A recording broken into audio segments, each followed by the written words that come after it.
والله في ناس بتضحي عشان ممكن تروح يوصل الاهلي. ايه؟ والله كان رامي ربيعه ضحى. حلوه قوي دي. كان اكرم توفيق ضحى.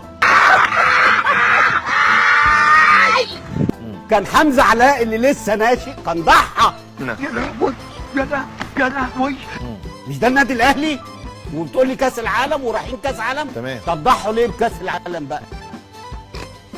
عشان ودول بقى اولاد النادي الاهلي. هو رامي سيبك. يعني عامل حسابه ان هو سيبك. هيلعب مع العين. سيبك لا سيبك من الكلام ده، حتى لو ما لعبش مع العين ده لو لعب مع البوق برضه الفلوس وفي الاخر ماليش دعوه. سابوكوا دول ولادكم، سابوكوا ليه؟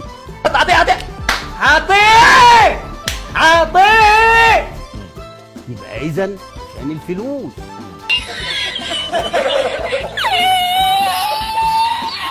طب اوضه اللبس بايظه. هو انتوا عايزين تجددوا مع امام عاشور والشرابي ليه؟ مين ياخد من الشراط؟ قريب جدا هتسمع خبر. ايوه هيبقى ياخد زي جدد زيزو. ومدد. لا لما هيتساوى بزيزو خلاص هيجدد. قول يا شتموني قول. انما لو اقل جنيه من زيزو مش هيجدد. يا عيني.